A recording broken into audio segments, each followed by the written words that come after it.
بسم اللہ الرحمن الرحیم۔ السلام علیکم۔ آپ کیسر خان یوٹیوب چینل دیکھ رہے ہیں اور آج اس ویڈیو میں ہمیں کم از کم 7 ممالک ایسے کور کرنے ہیں، نام تو اور بھی ہیں لیکن 7 ممالک ایسے کور کرنے ہیں جو رہنے کے قابل نہیں رہیں گے، یعنی کہ آنے والے ٹائم کے اندر اب وہ رہنے کے قابل نہیں رہیں گے۔ اس کے بعد وہاں پر کیا انتظامات ہوں گے، کیا وہاں پر لوگ پھر بھی رہنا چاہیں گے، نہیں رہنا چاہیں گے، لیکن وہ انسانیت کے لیے یا انسان کے لیے رہنے کے قابل کی وہ جگہ نہیں رہے گی۔ پھر دیکھیں گے کہ وہاں پر کیا معاملات بنتے ہیں۔ ان تمام ممالک کی جو وجہ بتائی گئی ہے، جو بیان کی گئی ہے رپورٹ کے اندر، اکارڈنگ ٹو ورلڈ بینک نے رپورٹ بنائی ہے۔ ہلال احمر اور ریڈ کراس سے بھی اس نے ہیلپ لی ہے جو گراؤنڈ پہ ہوتے ہیں، اور اس تمام کو انہوں نے کمپائل کر کے جو ہے یہ 7 نام تو دے دیے ہیں۔ اس کے علاوہ بھی نام دیے ہیں جو کہتے ہیں کہ ہماری اگلی رپورٹ میں شاید شامل ہو جائیں، لیکن 2021 کے حوالے سے جو انہوں نے نام شامل کیے ہیں وہ میں آپ کو آگے رکھ دیتا ہوں۔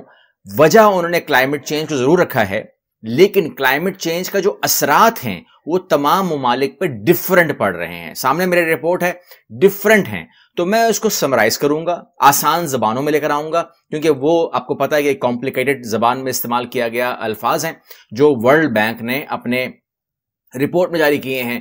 تو میں یہاں پر شروع کر رہا ہوں کہ اگر فار ایگزامپل میں آپ کو پہلے مثال دوں رپورٹ سے پہلے، کہ اگر آپ کینیڈا کو دیکھتے ہیں، جو لوگ کینیڈا گئے ہیں اور گھومے بھرے ہوں گے وہ دیکھتے ہوں گے کہ کینیڈا زمینی اعتبار سے رقبے کے لحاظ سے بہت بڑا ملک ہے، لیکن اس کی جو آبادی ہے 85% لوگ جو ہیں وہ امریکہ کے بارڈر کے آس پاس ہی کہیں رہ رہے ہوتے ہیں۔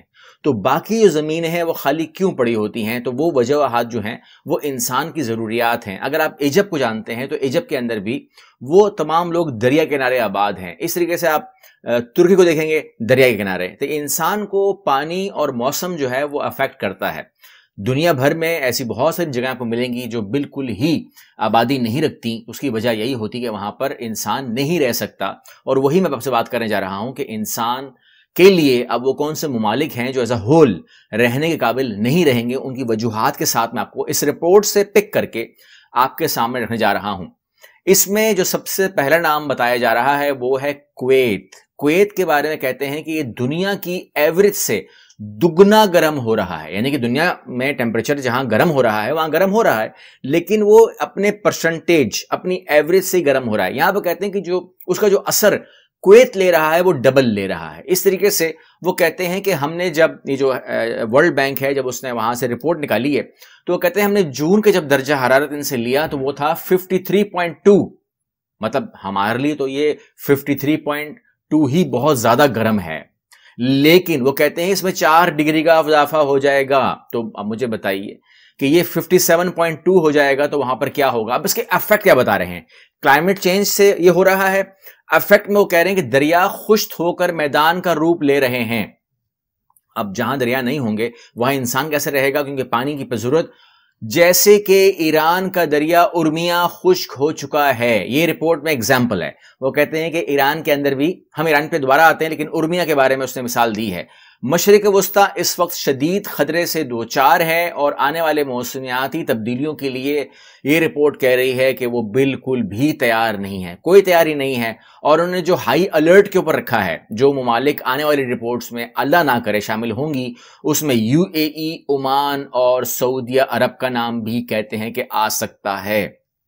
بہرحال کویت اس ٹائم اپنی ریڈ لائن پہ آ چکا ہے اور وہاں پر کہتے ہیں کہ جو انسان اگر باہر نکلتا ہے، سڑک کے اوپر نکلتا ہے تو وہ نہیں سروائیو کر پا رہا۔ اس میں لوگوں نے کہا ہے کہ جو لوگ ہیں، جو رپورٹ، جو ان کی ریسرچ سروے کہتی ہے، وہ کہتی ہے لوگ اپنے گھروں کو، اپنے مالز کو، اپنے آفیسز کو، اپنی گاڑیوں کو، ہر جہاں پر بھی وہ ہیں وہ ایئر کنڈیشنلی اس کو ٹھنڈا رکھتے ہیں 24 گھنٹے، اور وہ اس بات کا تصور نہیں کر سکتے کہ کبھی بھی اس کے اندر وہ گیپ لے کر آئیں گے۔ تو ایسے ملک کے لیے میں کوئی آپ سے مثال دوں، ایسے ملکوں کو ضرورت ہے کوئی ملک یہ پلان کرے کہ ان کو ایٹم بم مارنا ہے یا بم مارنا ہے؟